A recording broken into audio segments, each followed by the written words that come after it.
Baik, bismillahirrahmanirrahim. Assalamualaikum warahmatullahi wabarakatuh. Waalaikumsalam warahmatullahi wabarakatuh. Puji dan syukur marilah kita panjatkan kehadirat Ilahi Robi karena atas berkat rahmat dan karunia-Nya kita dapat berkumpul untuk membuat video tugas akhir lab SKB atau studi kelayakan bisnis. Nah, untuk teman-teman para viewers, perkenalkan nama saya Andre Adesti. Di sini saya sebagai moderator dari kelompok pertama.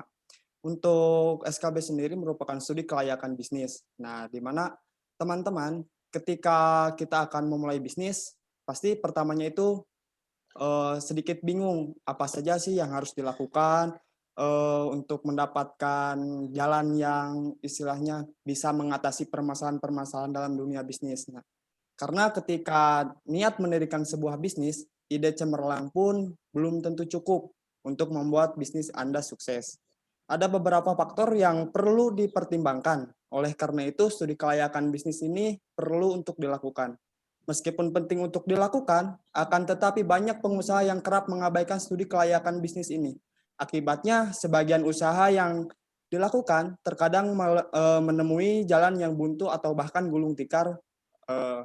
Untuk lebih lanjutnya, dalam pembahasan studi kelayakan bisnis ini, saya tidak sendirian, saya bersama rekan-rekan saya, di mana yang pertama ada Salman Fauzan, owner dari Fish Studio atau Foto Studio, dan saudari Sally Marcelina dari owner Crispy Chicken Skin atau CCS, dan yang terakhir ada rekan saya juga yang bernama Helmi Lawati, owner dari Alami Mie Organik. Nah, untuk pembahasan SKB kali ini, mungkin yang pertama kita dapat berbincang dulu bersama Salman Fauzan. Nah, bagaimana kabarnya Salman Fauzan? Alhamdulillah baik. Sama-sama. Bagaimana kabarnya juga? Alhamdulillah baik. Nah, bagaimana sih menurut Anda tentang studi kelayakan bisnis ini? Ya,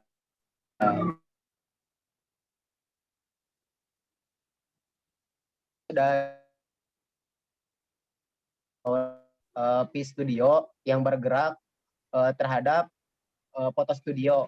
Ya. Nah, foto studio yang saya jalani ini ya bernama P Studio dengan tagline yaitu kreativitas tanpa batas.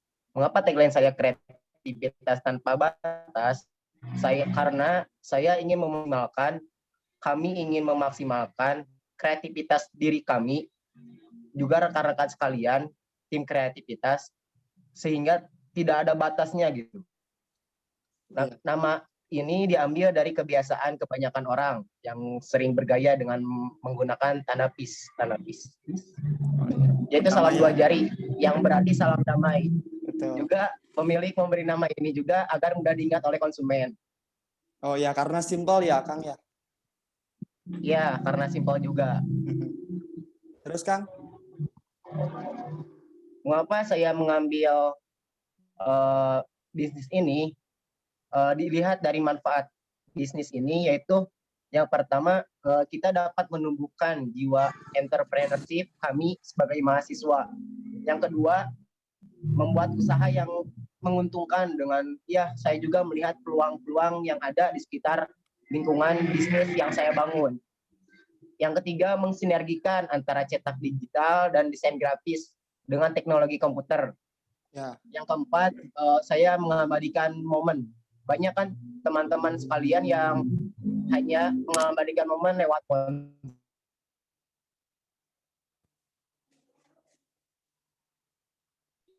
mungkin memaksimalkan konsumen-konsumen menjadi momen-momen yang dapat dikenang oleh mereka sendiri ya gitu. Iya. Nah, berarti untuk SKB ini harus melalui analisis beberapa aspek-aspek ya, Kang ya? Ya, tentu saja. Ya.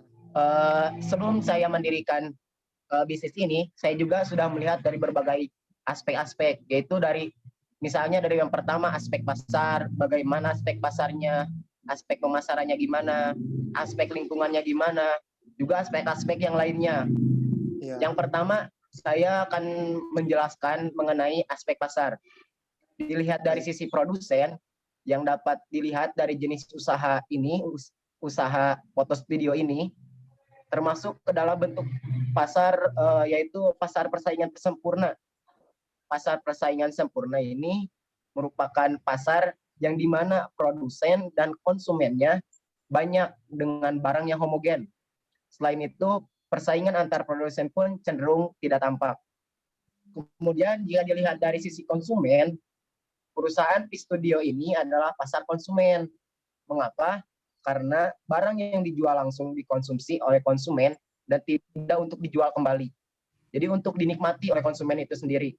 Hal ini disebabkan karena barang atau jasa yang dihasilkan dapat dikonsumsi atau dirasakan langsung oleh konsumen secara langsung. Seperti itu contohnya seperti aspek pasar. Ya. Nah, untuk yang lain, bagaimana pandangannya untuk usaha Kang Salman ini? Apakah ada yang ingin ditanyakan, penasaran gitu? Bagaimana sih foto studio dijalankan untuk bisnisnya? Silahkan. Oh, mungkin dari saya dulu ya, Kang ya. Oh, silakan. Ya. Saya kan untuk foto studio itu sudah banyak ya untuk di Kabupaten Garut sendiri. Nah, Ya. apa sih tantangan yang akan temukan dalam menjalankan usaha atau bisnis ini, dan bagaimana cara mengatasi permasalahan tersebut? Karena kan dalam berbisnis itu pasti ada saja masalah yang datang menghampiri gitu kan. Nah, bisa berbagi tipsnya bagaimana mengatasinya gitu kan? Ya, perihal tantangan yang saya hadapi, apalagi sekarang di masa pandemi ini kan, Iya. Kalau dilihat dari segi jenisnya, yaitu P-Studio ini kan jenis foto studio. Foto Betul. studio ini kan bukan kebutuhan primer, tapi kebutuhan tersier. Jadi kan kebanyakan orang itu lebih memprioritaskan terhadap kebutuhan primernya, bukan terhadap kebutuhan tersiernya. Ya. Nah, untuk menghadapi ancaman tersebut, kami juga telah mendiskusikan bagaimana kami menjalankan atau mengantisipasi ancaman tersebut. Karena masa pandemi ini, kami bermain di harga yang kami tentukan, yaitu lumayan murah atau terjangkau, yaitu sekitar 33.500 per orangnya. Per orang, misalkan ada 10 orang yang mau dipoto nih, per orangnya 33.500. Sedangkan feedback untuk per orangnya dapat mencetak satu foto untuk tiap orangnya itu dapat satu foto. Jadi gitu. Oh iya. Kami menekan pada harganya untuk mengantisipasi ancaman tersebut. Nah, untuk yang lain bagaimana? Sudah cukup? Dari aku. Oh, silahkan, Teh Helmi. Kan foto studio itu kan banyak ya. Ya, betul. Ya. Ya. Gimana sih reaksi para pesaingnya ketika ada foto studio yang baru? Oh. Maaf, bisa diulang pertanyaannya? Ya kan foto studio itu banyak ya. Sekarang tuh udah banyak, udah ada di mana-mana. Ya. Ya. Gimana sih reaksi?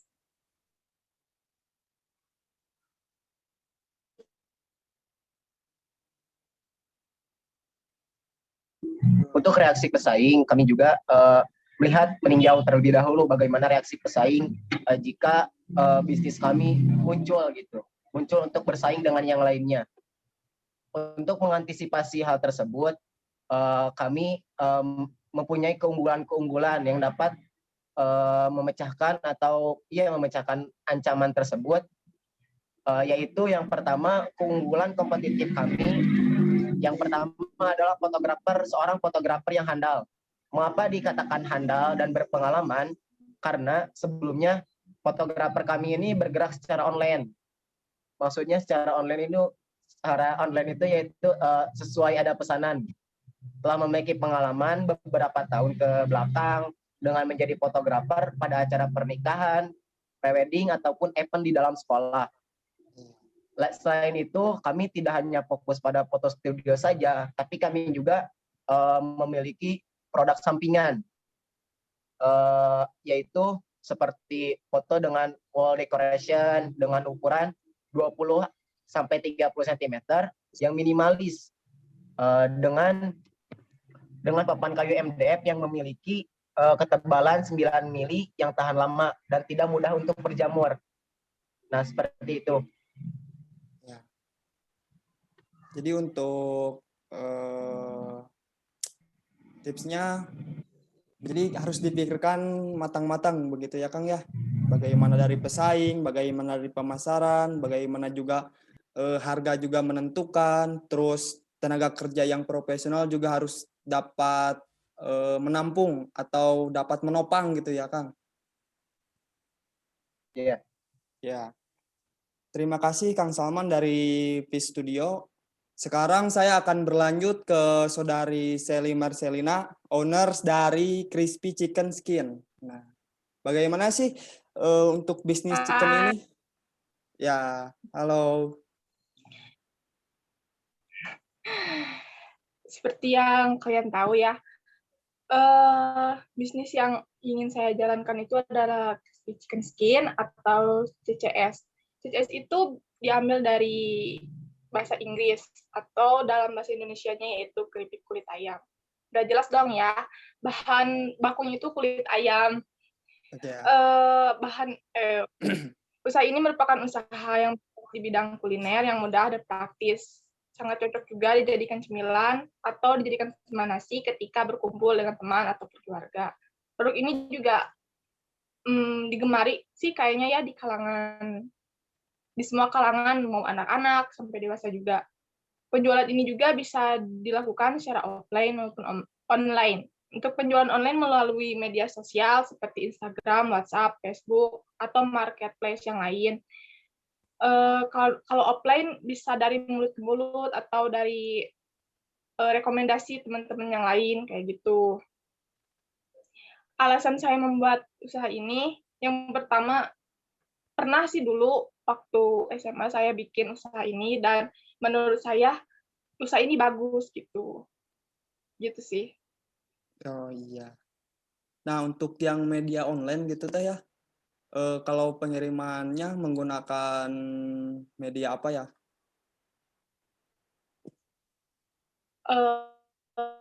Banyak sih. Kalau misalkan online ada kalau Gojek gitu ya bisa sampai Gojek, iya. atau misalkan Gosen, pengiriman dari luar. Iya. Pakai jasa ekspedisi kayak gitu. Ya, jadi untuk mempermudah ya teman-teman, karena kan kalau misalkan dalam waktu pandemi seperti ini kita dibatasi gitu kan untuk keluar rumah juga susah, takut ya pokoknya kalau keluar rumah juga harus menggunakan prokes yang sangat-sangat aman gitu kan. Nah, jadi dipermudah dengan media penjualan online, bisa diantarkan dengan Gosen kalau misalkan dekat, dengan Grab, dengan ekspedisi-ekspedisi lainnya. Nah, untuk yang lainnya, apakah ada pertanyaan untuk Teh Sally? Ya, boleh.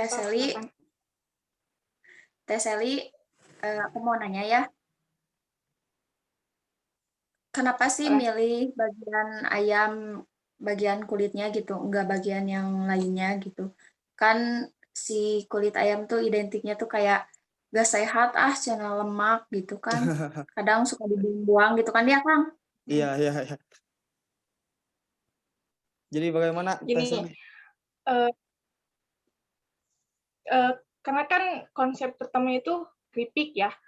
Kalau keripik kan otomatis kering terus renyah kan kayak gitu. Mungkin bagian lain dari ayam juga mungkin bisa diolah jadi keripik. Cuman kan mungkin pengolahan juga lebih banyak, lebih panjang gitu. Kalau misalkan daging ayam atau apalah gitu, lebih banyak prosesnya juga lebih panjang kayak gitu. Jadilah dipilih kulit ayam, jadi pengolahan juga lebih mudah daripada bagian yang lainnya kayak gitu. Oh, jadi kalau misalkan menggunakan bagian tubuh ayam yang lain, berarti harus membutuhkan waktu yang banyak untuk produksinya, juga harus menambah biaya. Pengolahannya juga. Oh iya. Betul. Makasih Teh Bagaimana ya? Sally. Baik, untuk Teh Oke, Sally sama-sama. dari CCS, terima kasih. Sekarang lanjut ke Teh Helmi dari Alami Mie Organik. Silahkan Teh Helmi. Assalamualaikum Kang. Waalaikumsalam.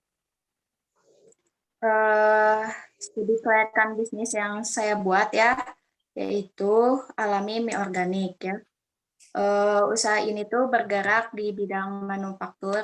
Alasannya ya karena salah satunya ya karena ada barang bisnisnya atau nyata gitu ada barangnya tuh ya. Ya. Terus hidup ini tuh kan membutuhkan stok atau persediaannya buat dijual. Terus sifat dari usahanya yaitu followers atau pengikut. Kan banyak ya mie organik yang udah dijual di pasaran. Terus saya berharap gitu ya usaha yang saya buat tuh bermanfaat gitu ya. Salah satunya tuh buat masyarakat sekitar gitu agar hidupnya tuh lebih sejahtera gitu Kang. Iya. Terus bisnis ini tuh kayak Kang Salman ya, masuknya tuh ke dalam pasar persaingan sempurna. Karena si barang yang dijual tuh kan emang homogen ya, jadi sejenis itu kan banyak yang jualan itu. Terus tujuan tujuan si bisnis ini tuh ya salah satunya tuh saya tuh pengen si sayuran sama buah tuh biar diolah jadi produk yang enggak membosankan buat dikonsumsi gitu ya. Biar enggak si sayuran tuh enggak dimasak jadi kayak sayur top gitu biasa kan. Jadi diolah jadi mie organik gitu. Biasanya kan ya gitu anak-anak tuh susah gitu kan buat makan sayur. Iya. Kalau diolah di mie diharapkan bisa bisa ya si anak-anak tuh bisa gampang gitu makan sayur atau buah tuh gitu, Kang. Ya karena emang sangat baik ya untuk Nah, buat pertumbuhan anak ya. iya kan banyak ya Kang manfaatnya gitu. Terus kalau dibuat jadi mie organik kan si warna-warnanya tuh jadi kayak unik gitu, lucu-lucu kan. Iya. Jadi kalau misalnya warna oranye kan bisa dari wortel, warna hijau dari sawi gitu kan. Nah, buat kebutuhan dananya tuh ya diperkirakan gitu ya, kita tuh butuh 48 juta lebih gitu, Kang. 48 juta ya? Iya. Nah, untuk 48 juta itu kira-kira untuk digunakan apa saja itu? Ya biasa, Kang, buat kebutuhan produksi gitu kan. Oh, Kita seperti butuh dari peralatan mesin. ya gitu. Terus bahan-bahan baku juga kan perlu terigu, telur, apalagi kan buah-buahan sama sayur-sayuran juga kan.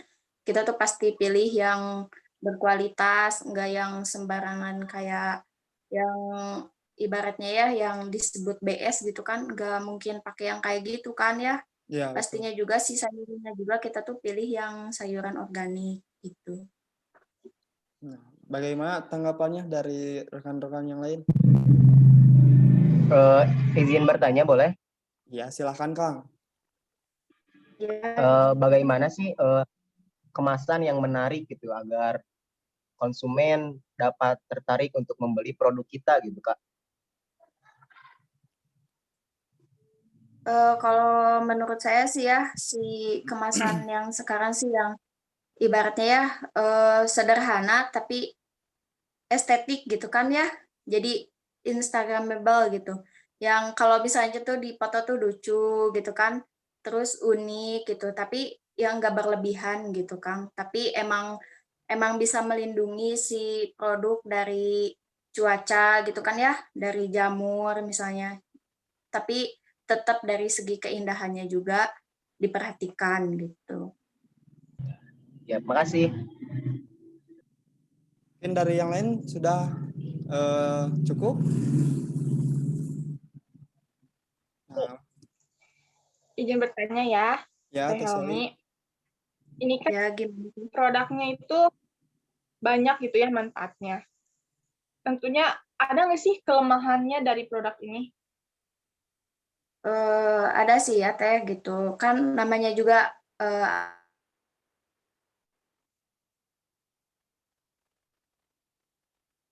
tanpa MSG sama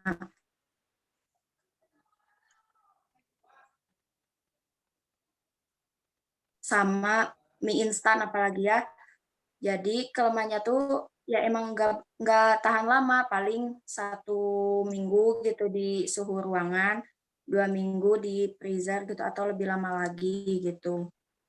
Tapi ya kelebihannya emang kita kan emang sehat ya gitu dibandingkan sama mie instan gitu Teh.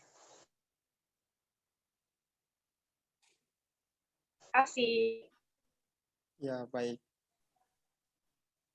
Sebentar, koneksinya sedikit gangguan ya. Nah, setelah dari rekan-rekan berhubungan dengan SKB, kebetulan saya juga mempunyai usaha atau bisnis di mana usaha saya ini bergerak dalam jasa editing video bernama HD Kreatif.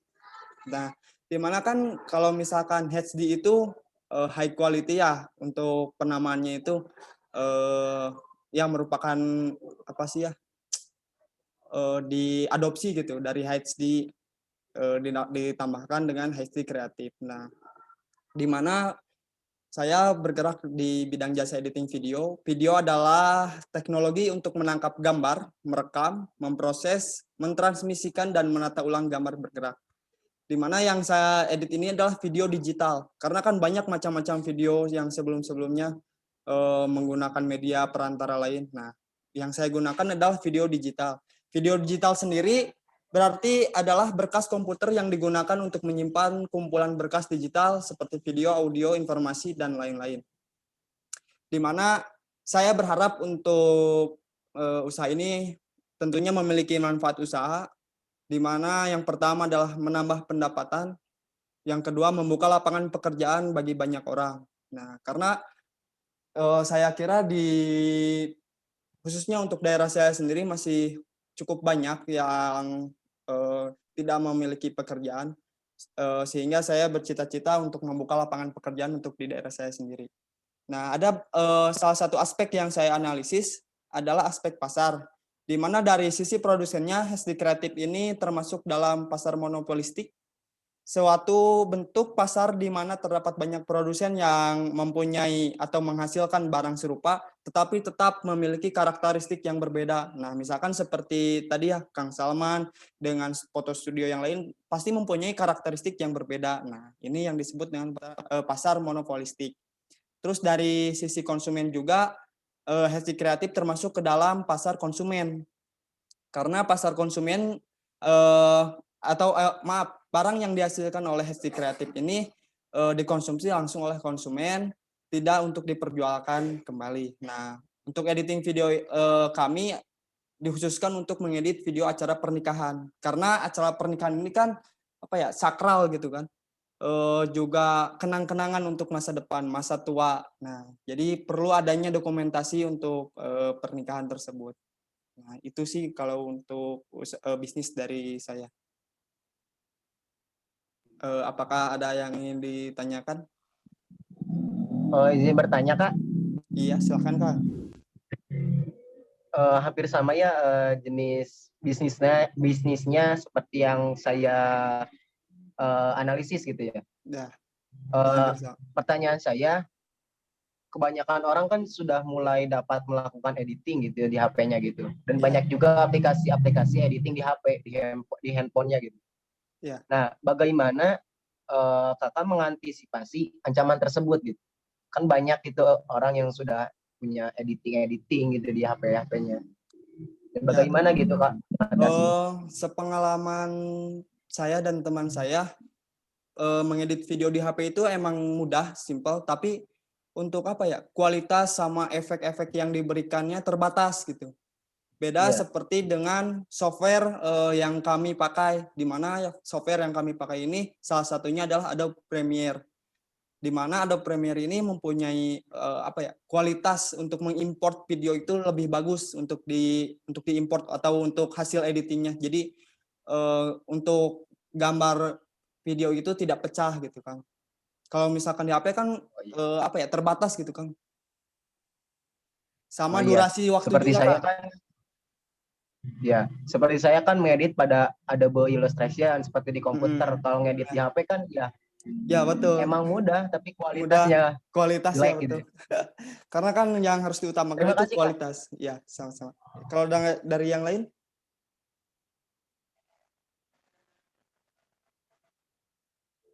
Untuk mic-nya, Teh Seli? Iya, maaf. Ya, maaf Iya, ya. ya baik. Eh, banyaknya usaha. Kenapa sih milih usaha ini? Terus kenapa harus khusus acara pernikahan aja gitu? Karena yang harus nggak harus acara pernikahan doang yang harus dikenang gitu. Iya, betul. Nah, Kenapa? untuk alasannya adalah karena kami sangat bergebu-gebu gitu ketika ada acara pernikahan, terus menyaksikan momen sakral. Nah, karena kebanyakan konsumen itu berani membayar berapapun untuk editing video supaya kenangan mereka bisa diturunkan gitu ke anak-anak nih. Ini waktu mama sama papa masih awal-awalan nikah nih, seperti itu. Jadi untuk videonya kami khususkan memang untuk jasa editing video pernikahan. Seperti itu. Oke. Nah, sudah di penghujung acara. Terima kasih untuk para rekan-rekan yang sudah hadir. Di sini saya akan menyimpulkan beberapa poin-poin yang sudah saya tuliskan atau sudah saya simak dari rekan-rekan. Di mana SKB ini adalah atau studi kelayakan bisnis ini adalah suatu kegiatan yang dilakukan untuk menentukan apakah suatu bisnis layak dijalankan atau tidak kan. Nah, juga untuk untuk mengantisipasi gitu. Jika ada permasalahan seperti ini nih, ada plan A, plan B, plan C. Jadi untuk ketika ada permasalahan tidak stuck di tengah-tengah jalan. Beberapa aspek yang harus diperhitungkan atau dianalisis atau diperhatikan untuk memulai awal bisnis adalah yang pertama aspek pasar, yang kedua aspek pemasaran, yang ketiga aspek teknis dan teknologi, yang keempat aspek manajemen, yang kelima aspek sumber daya manusia, yang keenam aspek keuangan, dan yang terakhir atau yang ketujuh adalah aspek lingkungan hidup dan ekonomi. Nah, baik. Terima kasih untuk teman-teman, para viewers, juga rekan-rekan yang sudah menyempatkan waktunya untuk acara podcast kali ini. Terima kasih atas perhatiannya. Tetap stay di rumah, jangan kemana-mana. Kalaupun ada keperluan yang sangat mendesak untuk keluar rumah, gunakan masker, hand sanitizer. Pokoknya protokol kesehatan dinomor satukan. Wabillahi taufiq wal hidayah. Wassalamualaikum warahmatullahi wabarakatuh. Waalaikumsalam warahmatullahi wabarakatuh. Di stop dulu.